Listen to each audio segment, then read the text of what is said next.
안녕하세요 여러분. 지난 영상에서 HSK 6급 200점을 넘으면 후기를 가져오기로 했었는데 정말 200점을 넘겨서 후기를 찍게 되었습니다.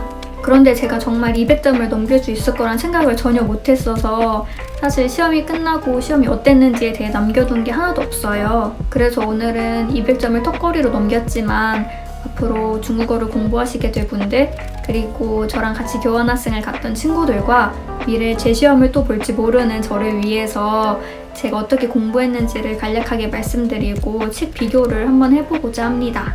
제 경험에 비추어서 하는 후기이기 때문에 팁이라기보다는 주저리가 굉장히 많아요. 그래서 필요한 부분만 보실 분들은 아래에 있는 타임라인을 참고해 주시길 바랍니다. 첫 번째, 공부기간. 2019년 9월 22일 5급 시험을 받고 2020년 9월 19일 6급 시험을 봤습니다. 1년의 차이가 있지만 온전히 6급만 공부한 기간으로 따지면 총 3개월입니다. 하루에 평균 3시간 정도 공부했습니다. 그리고 중국어를 처음 시작하시는 분들께서 가장 궁금해하실 6급 합격까지의 총 공부기간입니다. 안녕 고마워만 알던 정말 왕초보에서 첫 시험인 5급을 합격하기까지는 1년이 걸렸고, 앞서 말씀드렸듯 여기에 1년을 더해 6급을 따기까지는 2년이 걸렸습니다. 올해 초에 시험이 취소돼서 잠시 다른 시험을 보느라 꾸준히 하지 못했는데, 오로지 자격증 취득만을 목표로 하신다면 1년 반 안에도 충분히 6급에 합격하실 수 있으리라 생각합니다. 두 번째, 공부 방법. 저는 5급을 241점이라는 높지도 낮지도 않은 점수로 합격했습니다. 그때 당시에 저는 6급을 곧장 봐도 200점은 나오겠지 하는 마음으로 시작했는데 5급과 6급이 생각보다 차이가 너무 컸습니다. 아시겠지만 4급과 5급의 차이가 무척 크잖아요?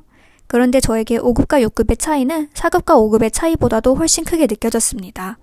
혼자서는 도저히 못하겠다 싶어서 한 달 동안 학원에 다녔습니다. 하지만 저는 원래 인강파라 그런지 학원에서 가르쳐주는 건 좋았지만 지금 내가 잘하고 있는 건지 스스로 의심이 되더라고요. 그리고 시간이 흘러 올해 8월에 다시 공부를 시작했습니다. 저는 언어에 소질이 있는 편이 아니기 때문에 무조건 양치기가 답이라고 생각했습니다. 그래서 책을 4권 사서 풀었습니다. 책을 풀면서 모르는 단어가 나오면 정말 이상한? 이게 설마 시험에 나오겠어? 하는 들창고 원숭이 이런 단어가 나와도 무조건 외웠습니다. 시험은 혹시 모르는 거니까요. 그래도 6급이 하나 좋았던 게 5급까지 단어를 열심히 외웠다면 6급 단어는 5급 단어를 베이스로 한 자리만 다르거나 추가되거나 그런 변형된 단어가 많아서 처음 보는 단어라도 뜻을 유추하기가 어렵지 않았어요. 모의고사는 20회 정도를 풀었습니다. 여기서부터는 과목별 공부법입니다. 듣기. 위챗의 운청 어플을 친추해서 이 부분을 누르면 다양한 라디오 방송을 들을 수 있어요. 밥 먹을 때나 할 일 없을 때 들었는데 솔직히 어려워서 잘 들리지는 않았지만 코로나랑 관련된 이야기가 자주 나와서 아예 안 들리지는 않았어요. 아는 내용이면 더 잘 들리잖아요? 그리고 많은 분들께서 사용하시는 방법인데 문제 풀 때 듣기 파일을 1.2배속을 하면서 들었어요. 시험장은 체감 속도가 너무 빨라서 평소에 빠르게 듣는 연습을 하면 좋습니다. 또 상대적으로 짧은 1부분이랑 3부분은 쉐도잉을 하고 받아쓰기를 했습니다. 쉐도잉은 영어 공부할 때만 쓰는 방법인 줄 알았는데 중국어에도 적용을 해보니까 점점 흐릿하게 들리는 부분이 귀에 잘 들어오는 걸 느낄 수 있어서 좋았어요. 받아쓰기를 해보면 자신이 어떤 발음을 다른 발음으로 착각하고 듣는지 딱 눈에 들어와서 좋습니다. 다음은 독해입니다. 1부분, 2부분, 3부분, 4부분이 있는데 보통 시간 분배를 위해 1부분을 버리시는 분들이 많잖아요.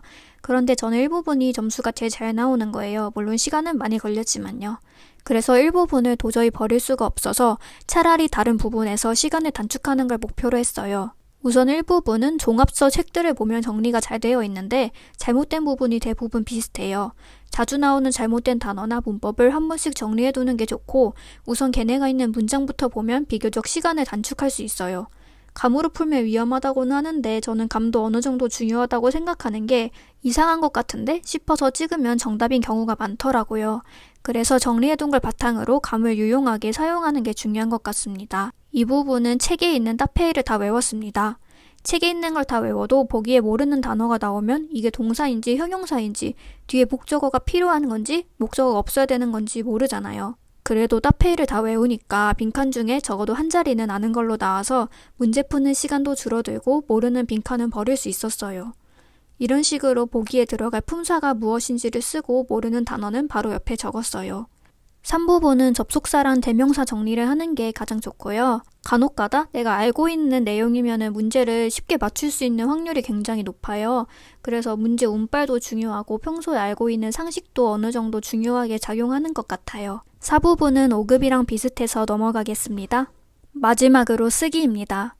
저는 쓰기 공부를 따로 한 적은 없고 지문 2개만 요약해본 게 전부입니다. 쓰기에 자신이 있어서가 아니라 듣기 독해를 다 풀고 나면 기가 빨려서 쓰지를 못하겠더라고요. 그래서 공부를 안 할 거면 대안이라도 생각해두는 게 좋겠다 싶어서 저만의 조건을 2가지 정했습니다. 첫 번째는 제목 잘지기였고 2번째는 사자성어 2개 쓰기였습니다. 실제로 시험을 볼 때 이 2가지를 잘 지켰더니 400자를 못 채웠는데도 70점에 가까운 점수를 받았습니다. 저는 한 40점 받을 줄 알았거든요. 400자로 요약하는 게 기본이고 고득점을 받으려면 500자를 넘기는 게 가장 좋다더라고요. 그런데 저는 시간 체크하는 걸 까먹어서 300자를 조금 넘기자마자 시험이 끝나서 창이 꺼졌습니다. 게다가 마땅한 단어가 안 떠올라서 나중에 쓰려고 체크해둔 부분까지 안 지웠는데 그대로 제출된 거예요. 400자도 못 채웠으니 당연히 40점 정도 되겠다 싶었는데 다행히도 9월 시험이 쓰기가 굉장히 쉽게 나와서 점수가 생각보다 높게 나왔습니다. 운빨로 여러 번 보기에는 너무 비싼 시험이지만 문제 운빨 무시 못하는 건 맞는 것 같습니다.